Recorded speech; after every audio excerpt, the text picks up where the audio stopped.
Chapter 3 Welcome to Canada. Sending me to Montreal had its challenges for my father as well as for me. He had to borrow the money to cover my airfare, plus he gave me $300 so I would have some money to start my new life. As for me, I had just turned 18 and had never before left the island of Barbados. I had been exposed to very little of the outside world. I was inexperienced, lacking in self-confidence, and had very little self-esteem. And that's how I started my life in Canada. There was no direct flight to Montreal from Barbados in 1953, so I took a 12-hour flight to New York via Puerto Rico, and from New York I took a train to Montreal. My Uncle John picked me up at Central Station and took me out for lunch. Then he drove me to Hillel House to get some help finding a place to live. Hillel House is a support center for Jewish students on the McGill University campus. There, I was given a list of names and addresses of Jewish people who had rooms for rent. I rented a room at the first place on the list, which happened to be the home of a very Orthodox Jewish family.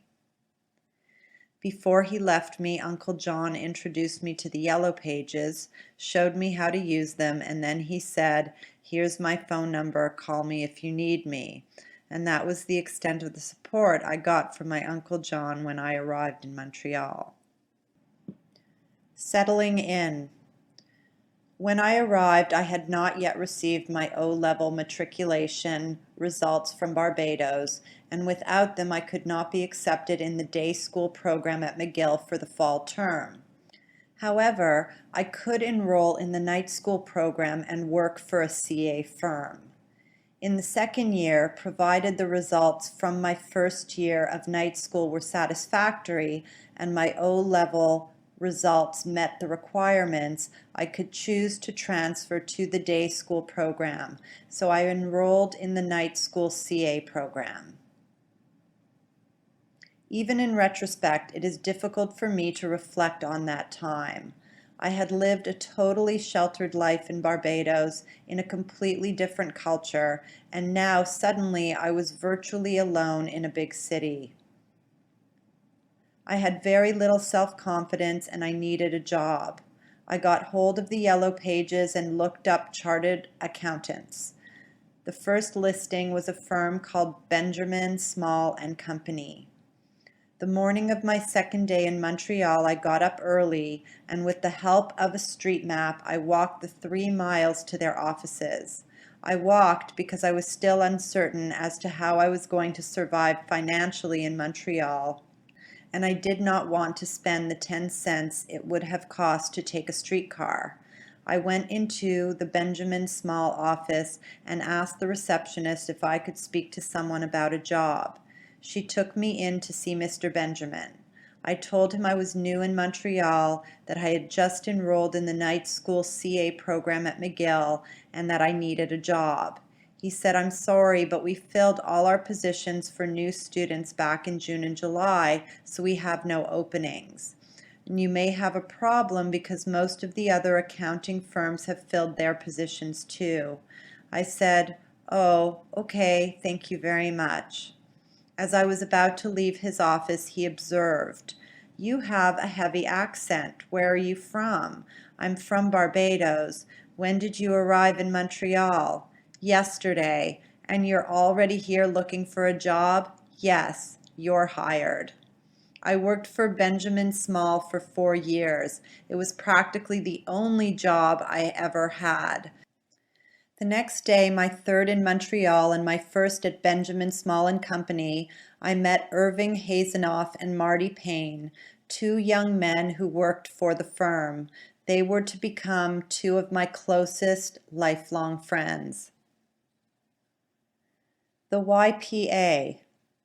I am convinced that my meeting Irving Hazenoff was another one of my guardian angel's interventions. Irving belonged to a social club, the Young People's Association of the Spanish and Portuguese Synagogue. He took me to the club and he introduced me to a group of young Jewish people with whom I had more in common than the very religious people I had met in the neighborhood in which I was living. Besides their social activities, the members of the YPA were actively involved in fundraising. I was very impressed by their knowledge and understanding of how to conduct their business affairs effectively. They had a president, a secretary, and a treasurer. They held formal meetings and they kept minutes of their meetings.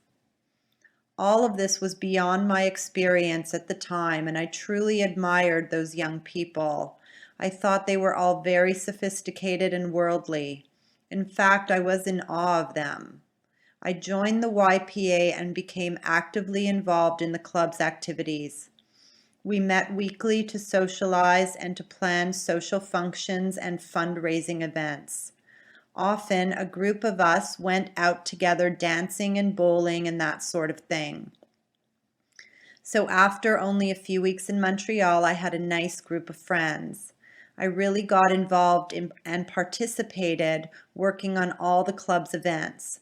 One of them was a big fundraiser dance, the Spring Fling. We raised money by selling advertising in the program booklets to various companies. I took it upon myself to get as many ads as I could. I went to banks, business offices, and all sorts of other places. I sold a lot of advertising space, raised a lot of money for the event, and received a lot of personal acknowledgement for what I had accomplished. Meanwhile, my living arrangements in the house of the Orthodox family wasn't working out for me. I was very uncomfortable there. So after about 3 months, I moved closer to the neighborhood where my friends lived. As time went by, I became more connected with the members of the YPA and more involved in the life of the club. The executive committee continued to run their remarkable business meetings, and I learned a lot about how to manage the club's affairs. Another year went by, and it was time for the members to elect a new slate of officers. The incumbent president, a very impressive guy who was doing a great job, announced that he was going to run for another term. When the chairman asked the floor if there was any other nominees, someone put up their hand and said, "I nominate Max for president," and someone else said, "I second that." I was shocked. Frankly, I thought they were out of their minds. There were nominations for other positions too, and a girl named Shirley Maurer was nominated for secretary. I really didn't know what to do about all this nomination and election stuff, but fortunately, those who nominated me guided me through the campaign and election process. To my amazement, I was elected president. Shirley Maurer was elected secretary. Although I found it difficult to understand how anybody could think of making me, Max Konigsberg, president of the club, I was delighted, and that experience had a huge impact on my self-esteem. It was like getting a massive injection of self-confidence, and it made me realize that there might be more to me than I thought there was. Being elected president was the first of 2 experiences that started the process of building my confidence and self-esteem. The second occurred shortly after I started my second year at McGill. The CICA episode. I was tending a class in economics one evening when a gentleman entered and asked the professor if he could speak to the students. I remember the classroom well because it was built in the style of an old amphitheater, with a central stage and curved tiers of benches and desk fronts rising from below. The professor gave his lecture from a lectern on that stage.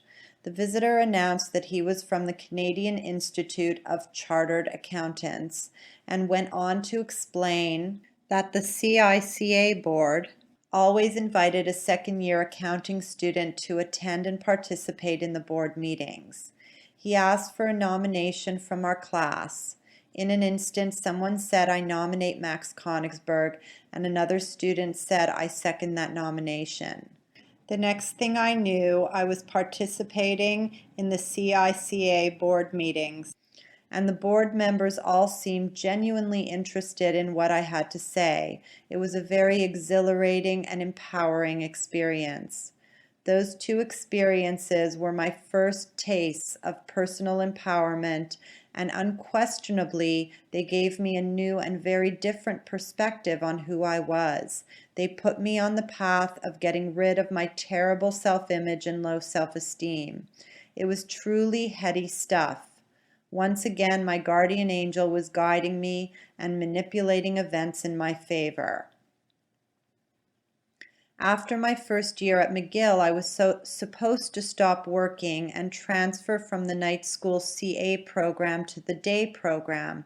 However, at the end of my first year, my dad came to Montreal and we talked about finances. He told me that my brother Alex would soon be ready for McGill, but that he would not be able to support both of us. So a decision had to be made as to which one of us would go to university full time.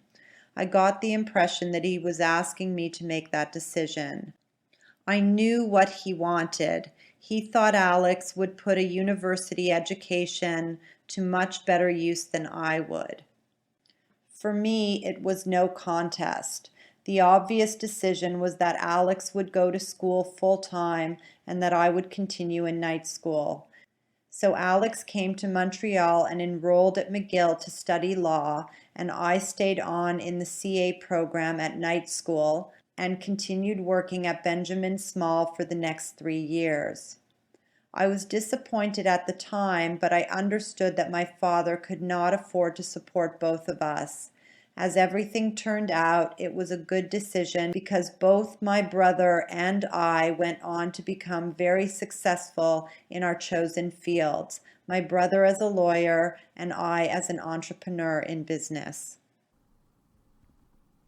Shirley Maurer. My involvement with the YPA had a much more profound effect on my life than just boosting my self-confidence and self-esteem. As president, I had to work closely with Shirley Maurer, who, as I mentioned earlier, was elected secretary at the same time. I had a girlfriend at the time who was 16 and in her last year of high school. Shirley was the same age as me, and initially I never thought of her as anything more than a friend. As far as I was concerned, she was out of my league. My 16-year-old girlfriend was more my speed. Occasionally, Shirley and I worked together at the synagogue, just the two of us. We would do some work together, then I would leave her alone to do typing, and I would go to visit my girlfriend. I thought highly of Shirley, but that was the extent of our relationship. One evening, after a club meeting, a friend and I were walking Shirley and one of her girlfriends home. We were behind the two girls, and I said to my friend, "The guy who gets that girl," pointing to Shirley, "is going to be a very lucky guy." One Sunday afternoon, not long after that, a group of us from the club went bowling. Everyone was having a good time, and for me, something happened that day that is imprinted indelibly on my memory. Shirley was wearing a somewhat revealing off-white scoop-neck sweater, and the sight of her bowling stirred in me a kind of interest, and I began to see her in a new light. I thought, what a beautiful woman, and what a figure. Look at how she carries herself, how poised she is, so self-assured. A week or so later, Shirley showed up at the regular club meeting, limping and with a bandage on her ankle. She had twisted it earlier in the week, and it was still quite sore. I should mention that my girlfriend at the time was not a member of the club. Most of the club members were older and were either working or attending university. Anyway, after the meeting, there was, as usual, dancing to the jukebox. We had been dancing after our Wednesday evening meetings for more than 2 years, but I had never asked Shirley to dance. However, that evening, for the first time, I asked her to dance, promising to be very careful so as not to hurt her ankle. We danced together for the entire evening. When it was time for refreshments, we needed a bottle opener, and Shirley volunteered to go to the caretaker's office to find one. I went along with her. On the way, we had to walk up some stairs, and on the second step, I just stopped, looked at her, pulled her towards me, and kissed her. At that moment, I was totally smitten and absolutely infatuated. Of course, before we parted that evening, I asked her for a date for the following Saturday night. From then on, my every waking thought was about Shirley. The next day, I received a letter from my father telling me he was coming to Montreal on a business trip and that he would be arriving the following weekend. He knew I had a girlfriend, and he suggested that I bring her along for dinner on Saturday night with him and my Uncle John. He knew my girlfriend's name, and he knew it was not Shirley. Suddenly, I had a problem. My father expected to meet the girlfriend he knew about. I called Shirley and told her my father was coming into town, that I had to go to dinner with him, so I had to reschedule our Saturday night date. I then invited my about-to-be ex-girlfriend to join me, my dad, my Uncle John for dinner on Saturday night. The following week, Uncle John invited me to go to Ottawa with him on the Sunday of May 24th weekend to visit his son, my cousin Gordon Spurgell, his wife Laura, and their family. Uncle John suggested that I invite my girlfriend to join us. I told him that she was very busy studying for her final exams and that I would bring another friend instead. I then called Shirley and she agreed to come along. We went out together on Saturday night and to Ottawa on Sunday. From the moment I picked up Shirley on that Sunday morning and the way we looked at each other, it was obvious that something was going on between us. The drive to Ottawa was a sort of blur because I was so happy just to be sitting beside her. We spent some time with my cousin and his family, and then Shirley and I went to see the Parliament buildings. I remember the tulips on Parliament Hill being in full bloom. Shirley's ankle was still bothering her, and with walking and all, she decided to sit down on the grass in front of the Parliament buildings. I looked at her sitting there surrounded by tulips, and all of a sudden it struck me like a thunderbolt. I knew I was truly in love, not just infatuated. As I was looking at her, I suddenly heard myself saying, "Would you marry me?" I was almost as shocked as she was. To my amazement, she said yes. Given where we were, we couldn't be very demonstrative about how we felt. However, after I got over the shock, I sat down on the grass beside her, and we started to fantasize about what our future life together could be.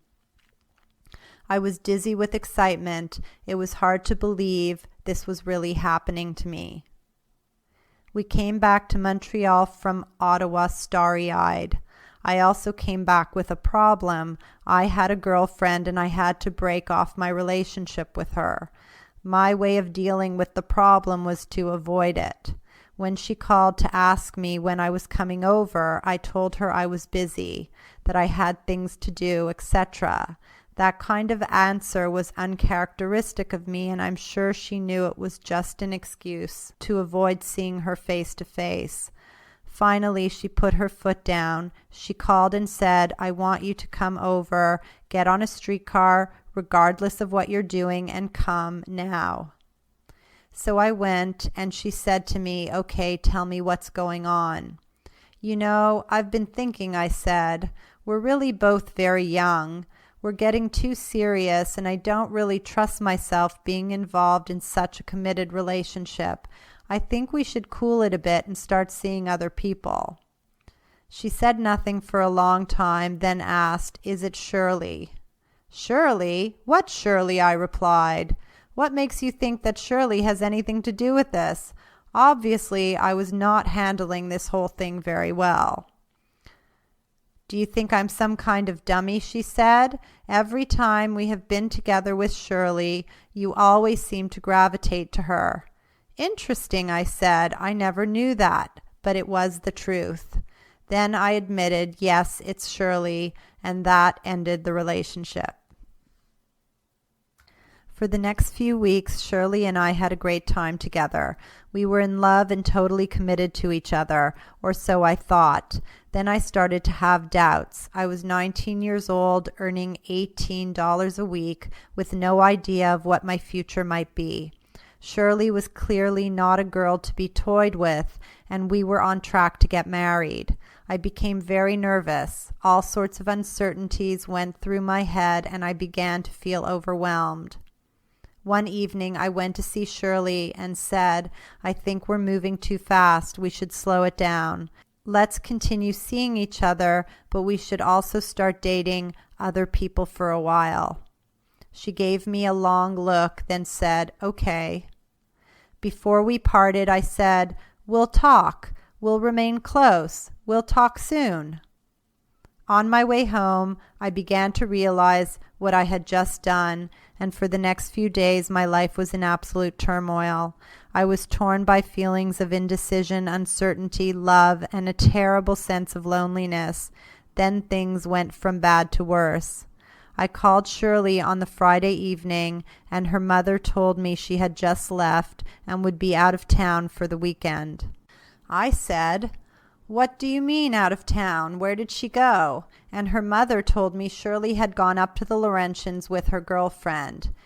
Now, on top of everything else, I felt angry, jealous, and betrayed. I resented terribly the thought that she could dismiss us so easily. Suddenly, I was the injured party. On Monday morning, my guardian angel showed up through a friend, Michael Goldenberg, with whom I was working on an audit. Michael asked, "Max, how come I saw Shirley up at the Vermont Hotel in the Laurentians last Saturday night dancing cheek to cheek with another guy?" "What?" I exclaimed. I immediately got on the phone to Shirley and said, "We're meeting for lunch." At lunch I asked, "What did you do?" She said, "I went away for the weekend. I was so hurt that you could say what you did, and I just had to get out of town. I was not going to spend the weekend at home being upset." So I called my friend and we went up to the Laurentians. I had had enough of that, and I had had my wake-up call. I said to her, "Okay, forget what I'd said the other night. I'm sorry. I don't know what came over me. All I want is for us to be together and to go ahead with our plans." And that was that. I never, ever again had second thoughts about us. Thank you, my guardian angel. When I proposed to Shirley on that May 24th weekend, I was, as I said, 19 years old, earning $18 a week, and I still had 3 years ahead of me at McGill. We decided we would get engaged in August and wait for 3 years until I finished school to get married.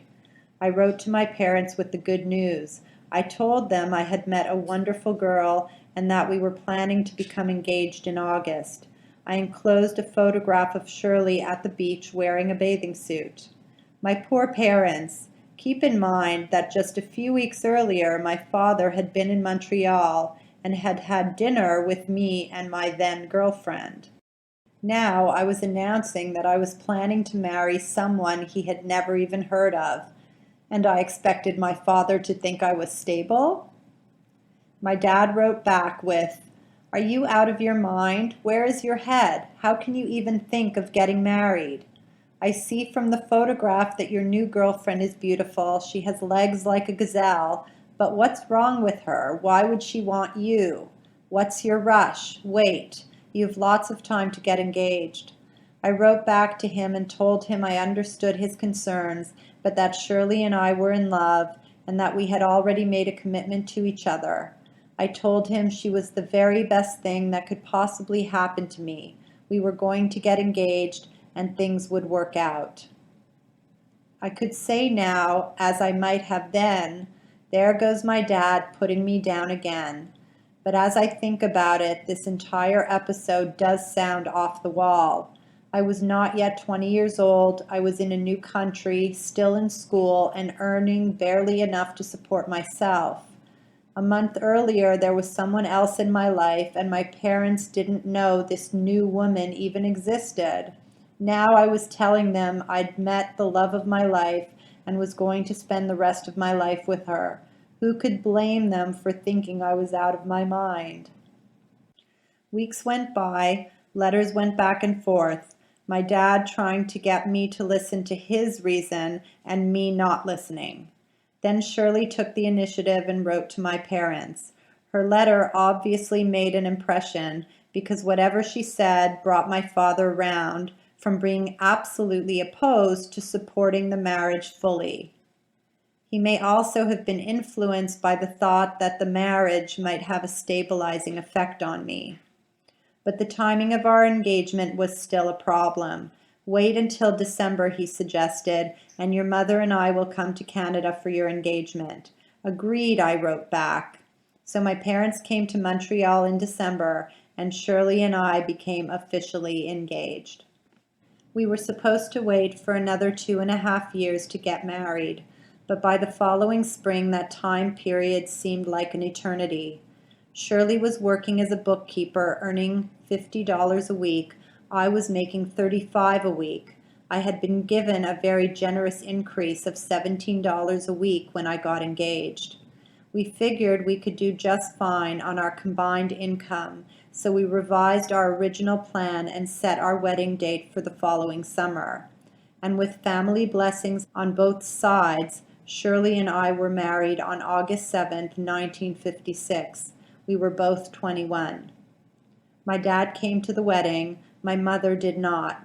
They decided that instead of incurring the expense of having my mother come to Montreal, they would cover the cost of our going to Barbados for our honeymoon and have a wedding reception for us there with all of my extended Barbadian family.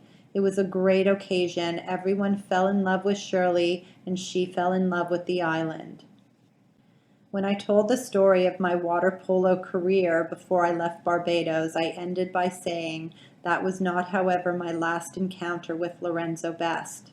I also said that the last game I played before going to Montreal was the one where Best was taken out of the water and my team, Harrison's College, won the cup. 3 years later, when Shirley and I went to Barbados for our honeymoon, a reporter from the Barbados Advocate, the island's newspaper, took a picture of us at the airport when we arrived. The next day, that picture was run in the newspaper with the caption, "Konigsberg returns to Barbados with his bride." As it happens, a water polo team, the Bonitos, was scheduled to play against the water police team. The Bonitos captain saw the picture in the newspaper and remembered my success at marking Best, invited me to join the team for the game. I was flattered to be asked and vain enough to want my bride to see me play, so I accepted. I showed up for the game, donned my swimsuit, and put on the little cap water polo players wear. I had kept a low profile before the game, and when the whistle blew, I went into the water to play defense. Best had no idea that I was there. When the game started, I swam to my position, slightly behind him, and began marking him. We were both facing in the same direction, so he did not see my face, and even if he had, with my cap on, we all looked pretty much the same. After a few plays, Best started to sense something familiar. He turned around and looked straight at me. His jaw must have dropped a full 2 inches. When he recovered, he asked, "Where the hell did you come from? There's no way I'm playing against you." He took off his cap, threw it into the water, went up onto the bridge, and disappeared. I was out of condition because I had not played in more than 3 years. After another 15 minutes or so, at which point I was totally exhausted, I had to leave the water. That was my final encounter with Lorenzo Best. As far as I know, Best is still in Barbados. I have fond memories of our encounters, and I wish him all good things. Married life. From the beginning, Shirley and I had what can only be described as a turbulent relationship. Of course, we were passionately in love with each other, but there were other dynamics that challenged us. For example, I grew up in a home environment where my father was the dominant figure. My mother adored him and was in awe of him. For her, whatever he said was as if God had said it. On the other hand, Shirley was brought up in a household where her parents' relationship was exactly the opposite. Her father allowed his wife to be the dominant one. So I came into our relationship subconsciously expecting that my wife would behave pretty much as my mother and that I would be the dominant figure. Shirley came into the relationship subconsciously expecting me to behave like her father and that she would play the dominant role. From the very beginning, the stage was set for a lot of friction.